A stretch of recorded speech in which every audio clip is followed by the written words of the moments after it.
Portalpracatu.com, Arley Santarém. Nós estamos aqui numa entrevista exclusiva com a doutora Mariana, promotora de justiça aí do Ministério Público. Nós vamos falar sobre o assunto concurso público, que é de fato a demanda que o pessoal tem procurado, né, o nosso portal para falar. A gente tem militado junto com eles, né, mas primeiro a gente quer dar à senhora o boa tarde e saber quem é a doutora Mariana Leão. Obrigada. Bom, eu já estou aqui em Paracatu desde 2013. Foi a comarca que eu me titularizei. Inicialmente eu tinha atribuições aqui para atuação na área da saúde, da infância, deficiente, idoso.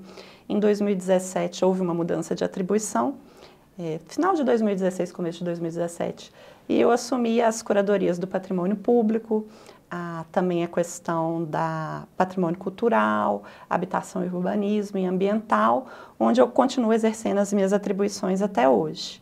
E são todas matérias que eu gosto muito. Eu acredito que é um trabalho assim que, embora dê muito trabalho, também devolve, né? Exatamente. Hoje, a área de atuação do Ministério Público, qual que é o papel, de fato, do Ministério Público frente à sociedade?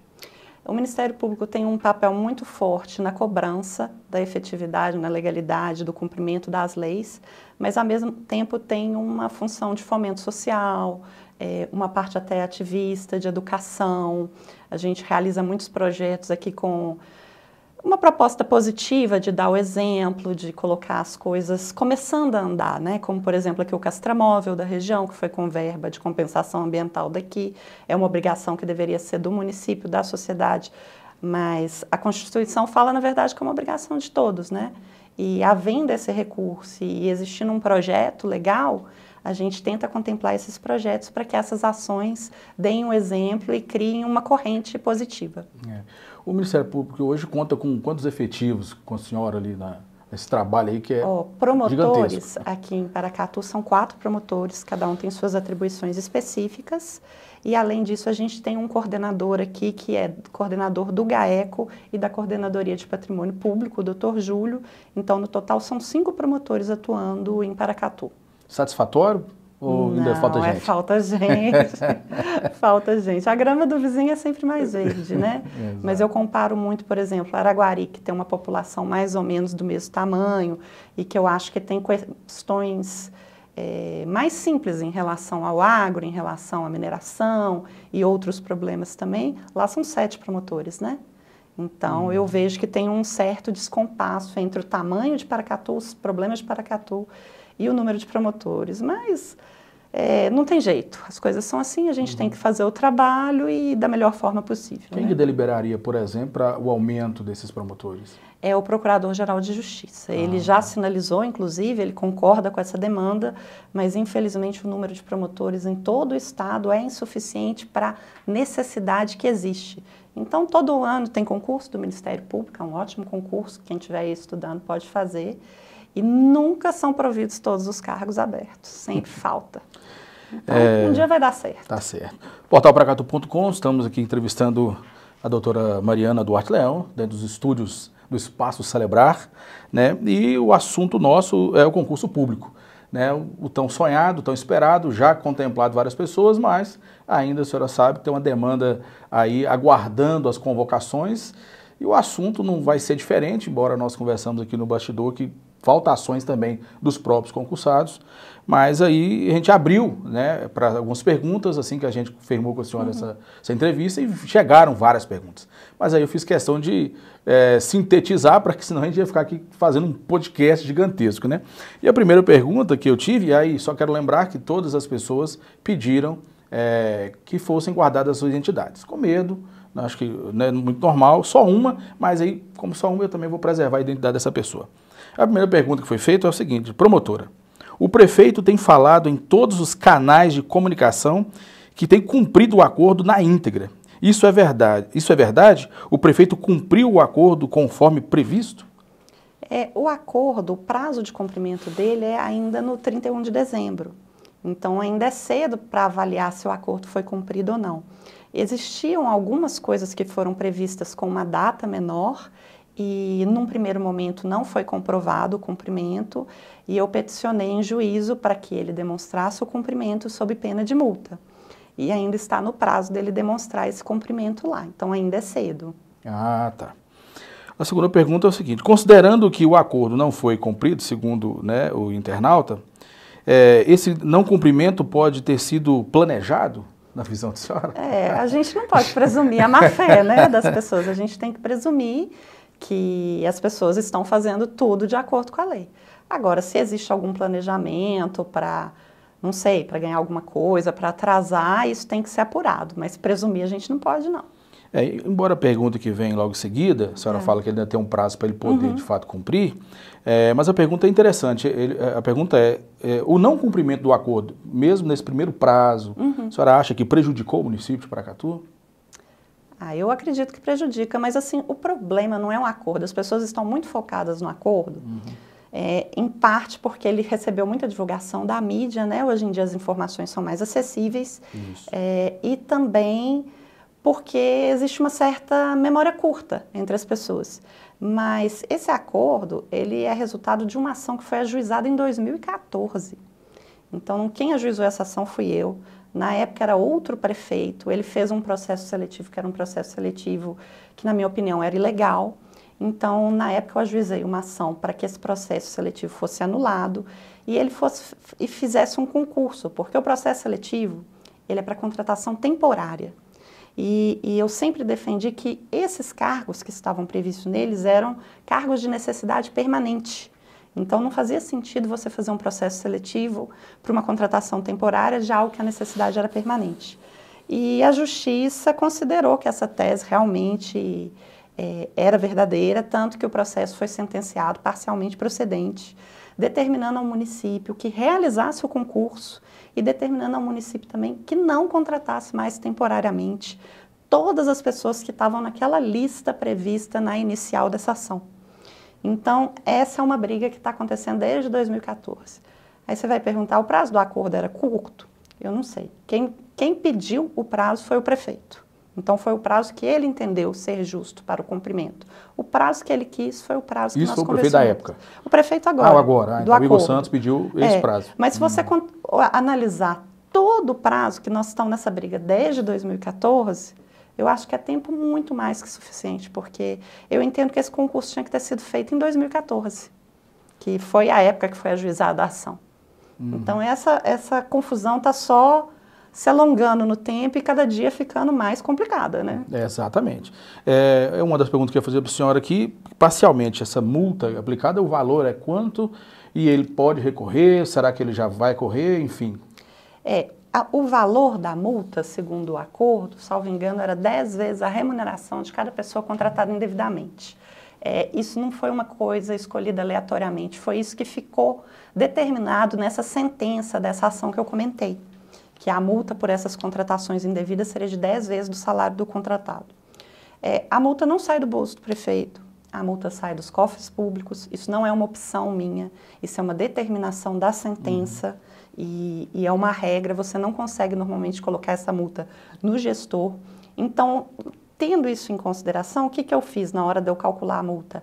Eu olhei o valor da remuneração mais baixo que estava previsto no concurso. E com base nesse valor eu fiz a multiplicação pelo número de cargos que em tese deveriam ter sido exonerados e ainda não tinham sido rescindidos esses contratos. Então eu tentei calcular essa multa da forma que fosse menor possível. Mas a partir do momento que o prefeito demonstrar documentalmente, e ainda está no prazo para que ele demonstre isso no processo, que houve um equívoco, que parte dessas pessoas já haviam saído, que parte desses contratos já haviam sido finalizados, aí a tendência é que a multa seja diminuída ou eventualmente nem tenha multa. Ah, tá. Foram 16 editais de convocação, um total de 585 pessoas. Mesmo antes desses últimos editais, ele afirmava que tinha dado posse a mais de 500 pessoas. Então, não cumpriu, aí mais uma vez, o acordo. Eu estou acompanhando, a pessoa está acompanhando dia a dia esse processo. O que a promotora tem a dizer com a criação de cargos que o prefeito não mandou até hoje para a Câmara, embora foi encaminhado agora recentemente, essa semana, né? A pergunta já é bem antiga. Estamos ansiosos com isso e nada revelado. Ainda será que poderia ter mais transparência com relação a isso para os concursados? Tradução, né? Ele está querendo saber se de fato, o que a senhora pensa com relação a essas novas criações do cargo, embora ele fale que exonerou X e até agora... eu percebi assim, não só nessas perguntas que você me enviou, mas também nas perguntas que chegam no Ministério Público, nos atendimentos, que as pessoas entram num link que tem no site da Prefeitura e consultam o número de contratos temporários, que é mais de 1.000. Salvo engano, acho que são 1.400, né? Acho que a última vez 1.480 alguma coisa. E aí elas pensam assim, bom, metade disso é tanto, então ainda não foi. Elas fazem essa conta. Isso. E eu entendo esse raciocínio. Mas o que as pessoas esquecem é que como teve essa ação e nessa sentença ficou determinado que essa exoneração era relativa a alguns cargos, no acordo não contemplou todos os cargos nesse primeiro momento. Tem uma lista aqui de cargos, que foram os cargos contemplados no acordo, e essa lista que era a lista dos que deveriam ser exonerados 50%. Então, a gente tem que olhar esses, que seriam auxiliar de ofício, auxiliar de serviços gerais, bombeiro, é um número grande aqui, deixa eu ver a quantidade correta. Mas eles não chegam a ser suficientes para dar essa metade desses 1.000 e tantos que estão lá, sabe?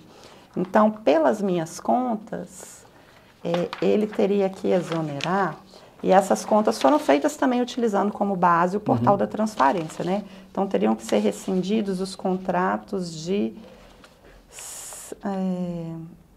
eram 743, então seria metade de 743. Então dá para 300 e quase 70, alguma coisa, 20, alguma coisa, né? Isso, assim, porque eu peguei o número dos contratados em maio para esses cargos e fiz uma subtração em relação ao número de contratados em setembro. Ah, tá. Então, esses 1.000 e poucos não é a metade desses 1.000, acaba sendo... É a metade de 743. Quase a metade da metade. Exatamente. Então, seria metade de 743, né? Então, essa conta da multa foi levando em consideração 287 contratações que violariam. Então, se ele não tivesse cumprido nada, seriam 287. Tanto o prefeito quanto o procurador do município afirmaram que tinha sido cumprido, que o atraso era na prestação de informações. Por isso que eu peticionei judicialmente para que eles tivessem a oportunidade de juntar os documentos que comprovam que essas pessoas realmente foram mandadas embora, para a gente fazer essa conta olhando um a um. Que a gente não pode ficar fazendo essas presunções, né? Com relação principalmente na área de saúde, que foi contemplado, alguns internautas sempre falavam para nós, olha, eles estão fazendo uma manobra pelo via Cisalp. A senhora tem conhecimento desse assunto, embora não é a senhora que olha para a saúde, né? Mais ou menos. Essa divisão aqui da saúde, que as pessoas confundem, e é complicado mesmo, o doutor Davi, que é um excelente colega, ele trabalha na área de saúde quando existe um problema no atendimento médico, na falta de atendimento, no atendimento errado, na falta de medicação. O atendimento dele é para garantir o direito à saúde. A Promotoria do Patrimônio Público, que é a minha, já zela pela probidade administrativa, né? Então, essa questão do Cisalp, foi ajuizada uma ação também, onde foi deferida liminar, porque via Cisalp estava sendo feito um processo seletivo para contratação de psicólogo em um cargo administrativo, que eu entendo que essa contratação é ilegal, a liminar foi deferida para que esse processo seletivo não aconteça, e agora eu fiz um pedido, a juíza determinou que o município prestasse informações para também vedar aquela contratação que fosse feita com dispensa de licitação para os médicos, que seria a contratação dos médicos via pessoa jurídica. Porque eu entendo que isso também não poderia, que estaria violando não só a questão do concurso, mas ainda que não houvesse um concurso em aberto, a própria lei dos consórcios públicos proíbe esse tipo de contratação, ela proíbe, na verdade, a duplicidade do serviço. Então, por exemplo, se na lei do município, na lei de cargos, já está previsto a existência de um médico pediatra, você não poderia, via Cisalp, fazer uma contratação através de pessoa jurídica para um médico pediatra. Ah, tá. Doutora, aqui tem uma pergunta que é interessante. Eu gostaria de saber da doutora Mariana se as convocações, elas vão atender somente os planos de cargos e salários. Acho que falamos um pouco sobre isso. A senhora teve acesso ao plano? Não sei ainda. Eu não li o plano. O plano foi enviado essa semana. A única coisa que eu procurei nele e não localizei foi algum dispositivo que mencionasse expressamente a revogação da Lei 149. Por quê? Essa Lei 149, quando ela foi promulgada, que é uma lei que prevê uma série de cargos em comissão já do governo Igor, a gente, na época, expediu uma recomendação para que essa lei fosse revogada por entendê-la inconstitucional. Nem o prefeito, nem a Câmara acataram essa recomendação. Com isso, eu tive que acionar a Câmara de Controle de Constitucionalidade do Ministério Público, que é lá em Belo Horizonte, para pedir que eles entrassem com a ação de declaração de inconstitucionalidade. Aí, em maio, a gente teve uma campanha do Compone em maio, o prefeito fez um acordo com o procurador e, nesse acordo, ele se comprometia a mandar uma lei para que revogasse essa 149. Inclusive, passou o prazo, né?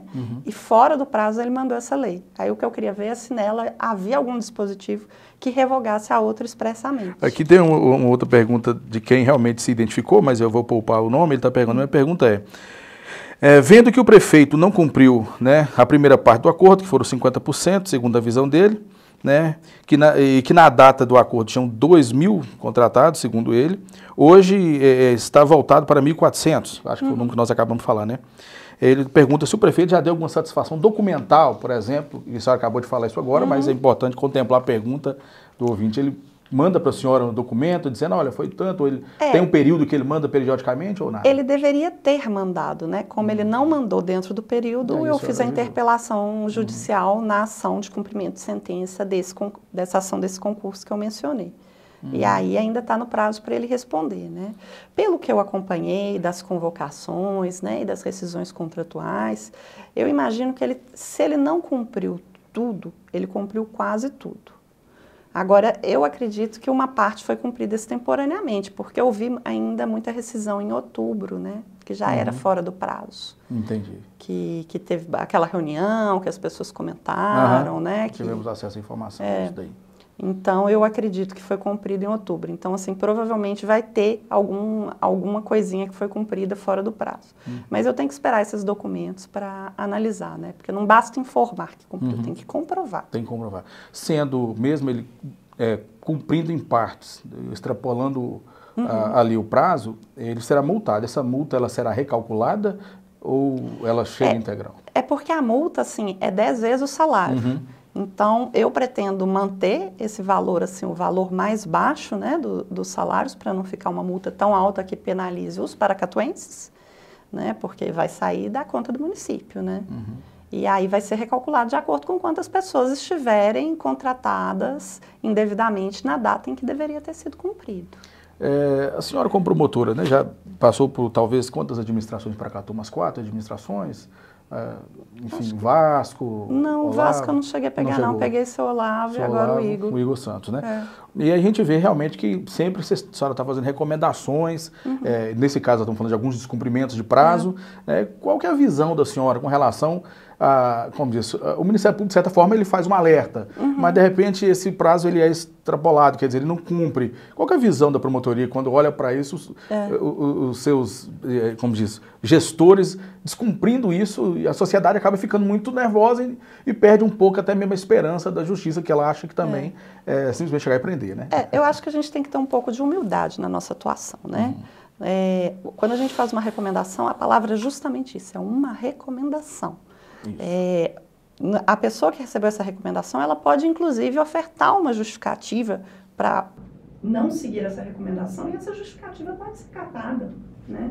Pode ser que eu tenha me equivocado, analisado os fatos de uma forma que levou a um erro, não sei. Então pode acontecer isso. Agora, se a pessoa descumpre a recomendação e eu acredito que aquilo realmente devia ter sido cumprido, a recomendação é uma tentativa de um diálogo amistoso, né? O caminho é ajuizar uma ação. Não tem outro caminho, né? A gente também não está aqui para ficar julgando as razões das pessoas. Agora facilita, né?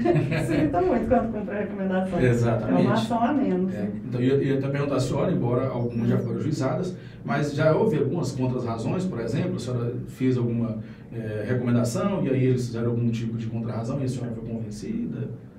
Olha, a última que eu lembro que isso aconteceu foi no governo do seu Olavo. de uma questão assim de tributação, que havia uma celeuma em relação ao recolhimento de um imposto, e eu fiz uma recomendação, e salvo engano, na época foi o ERMAC que me respondeu, e realmente ele trouxe um fato que eu não sabia, e eu voltei atrás, eu concordei com ele. Entendi. Aqui tem uma pergunta, ela é bem longa, eu vou ler aqui, é um texto muito longo, né?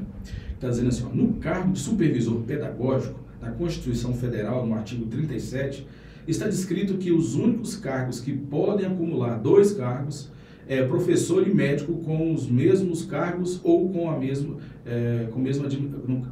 administrativo. E no município tem vários supervisores atuando em 2 escolas como supervisor, e quando são questionados falam que é hora extra. Aí vem a questão, se você está em duas escolas de manhã e a outra à tarde ou à noite, não seria um outro cargo? Você está ocupando um lugar em outra instituição com endereços diferentes, sendo até na zona rural e outro na zona urbana. Hora extra é quando você faz o mesmo local que já está alocado. Tem como você nos ajudar? No estado, o supervisor não pode dobrar de forma nenhuma. E por que no município isso acontece? Essa questão é bem complexa porque existe jurisprudência falando que a docência não se limita à atividade dentro de aula, que ser professor não é só dar aula. Com base nisso, em alguns municípios, eles já entenderam que ser possível acumulação. Mas não dá para falar que isso está certo ou errado aqui, sem analisar o caso concreto. Porque também existem casos que eles entenderam que não poderia essa supervisão.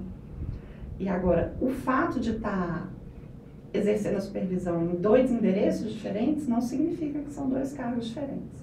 Então, teria que realmente analisar esse cargo, se essa pessoa que fez essa pergunta quiser mandar via ouvidoria mais detalhes para o Ministério Público, pode ser anônimo, ela pode mandar, que aí a gente analisa, porque desse jeito, assim, com muito GL, qualquer coisa que eu falasse... Exato, como pode comprometer, né? Enfim. Na prefeitura tem muitos cargos comissionados, principalmente no hospital municipal. De acordo com o Ministério Público, o prefeito não pode haver mais contratados. Lembrando que a prefeitura só pode manter 30% dos cargos comissionados. E sabendo que hoje ultrapassa essa realidade, porque a prefeitura em si mantém muitos cargos comissionados, a promotora irá cobrar a risca sobre esses cargos? Olha, isso já tem sido cobrado há muito tempo. Essa recomendação que foi expedida para a revogação dessa Lei 149 foi justamente por isso, porque a gente entendia que havia um excesso de cargos em comissão, e nada contra cargo em comissão, é um cargo extremamente necessário, tem que ter, mas existem regras para o cargo em comissão. Por exemplo, um cargo técnico, ele não pode ser cargo em comissão. Ele tem que ser um cargo de concurso de provimento efetivo. Por exemplo, um técnico de farmácia, nem sei se existe técnico de farmácia, né? Acho que não, né? Técnico farmacêutico. Técnico de enfermagem, né? Técnico de enfermagem, técnico exato. de enfermagem. É uma função técnica, né? Motorista, é uma função técnica. Então, assim, os cargos em comissão, eles são reservados para cargos de chefia, direção e assessoramento. E, de vez em quando, a gente descobre uma pessoa que é diretor, mas não tem nenhum subordinado, e que está exercendo uma função técnica, e também não pode, né? Então, essa recomendação para a revogação dessa Lei 149, que foi para a Câmara de Controle de Constitucionalidade do Ministério Público, ela realmente foi uma impugnação nesse sentido, de evitar essas distorções no cargo de comissão.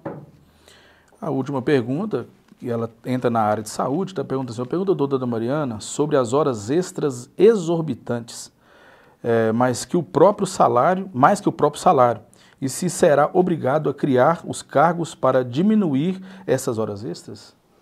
Olha, isso não é obrigatório, porque na própria legislação existe um número máximo de horas extras que a pessoa pode fazer por mês. Caso ela faça mais que isso, ela não é remunerada por isso. Então, assim, existe um limite. Obedecendo esse limite. E a pessoa aceitando fazer horas extras, ela pode fazer. Ah, entendi. O portal Paracatu.com entrevistou no dia de hoje, né, sua primeira entrevista ilustre, a doutora Mariana, para falar sobre aí, essa celeuma do concurso público, e eu quero deixar os microfones abertos para que ela possa se pronunciar e dar, né, a sua fala para os nossos espectadores, os internautas, e transmitir a esperança para eles, porque muitos perguntam, será que nós seremos chamados, né? Mas o número está aí, né? Era metade da metade que vocês achavam, né? Então, fica à vontade, doutora. Eu queria fazer um esclarecimento para as pessoas que estão preocupadas, assim, a gente recebe muito essa demanda, assim, sabendo, a pessoa quer saber quando que eu vou ser chamado. O prefeito tem 2 anos prorrogáveis por mais 2 anos para chamar. Isso é uma prerrogativa dele. Caso exista alguém contratado indevidamente ocupando cargo, nasce para a pessoa o direito de entrar com uma ação para pedir para ser nomeada para aquele cargo. Então, é muito importante que as pessoas que estão vendo isso entrem com ação. Esse tipo de ação tem que ser ajuizada por advogado, não é o Ministério Público. O Ministério Público não defende direito individual. Então, as pessoas têm que correr e, se for o caso, se elas conseguirem comprovar que tem uma pessoa ocupando indevidamente o cargo, elas têm que correr e entrar com essa ação o mais rápido possível. Porque a partir do momento que todo mundo que está contratado temporariamente, indevidamente, perder o cargo, quando o acordo for cumprido, as pessoas também vão perder o direito a entrar com esse tipo de ação. Elas ainda podem até entrar com a ação, mas vão perder. Então, o momento é agora. Então, as pessoas têm que prestar atenção nisso. Outra coisa, sem entrar no mérito do projeto de lei que foi enviado para a Câmara, que eu não li, não sei se é um bom projeto ou um mau projeto, eu não li, mas eu sei que o 149 que está vigente é péssimo, é inconstitucional e tem que ser revogado, e já existe uma recomendação para revogar esse 149. É muito importante que as pessoas que passarem no concurso cobrem para que esse plano de cargo seja analisado, seja votado o mais rápido possível. Por quê? Existe um descompasso entre o número de pessoas contratadas e o número de vagas previstas em lei. Vou falar um número aqui, uma suposição aleatória. Vamos supor que tenham 10 cargos de médico na lei e estão contratados 20 médicos. Isso não pode ocorrer. Esses médicos estariam contratados temporariamente. Então, sem o cargo previsto em lei. Então, o prefeito não pode dar posse para alguém, para um cargo que não existe em lei. E nesse projeto eles estão ampliando o número de cargos. Então, muitas pessoas, para serem chamadas, vão depender da aprovação desse projeto. Aí não adianta reclamar do prefeito, não adianta brigar com o prefeito. Agora está na mão da Câmara. Então, é o Legislativo que tem que analisar. Não estou falando para aprovar, né? Eu respeito demais a atividade dos vereadores. Mas enquanto não for aprovado o aumento dessas vagas, não vai chamar ninguém. Então fica a dica da doutora, o esclarecimento, e você que passou no concurso, é importante pegar essa dica, o ajuizamento. E é através de um advogado particular, para que de fato você garanta aí, você que tem qualquer informação, né, que a gente não detém, procura a ouvidoria do Ministério Público e faça ali de forma anônima e com certeza o Ministério Público vai lutar pelos seus direitos. Muito obrigado, doutora, e quem sabe até a próxima para a gente outros assuntos aí. Muito obrigada.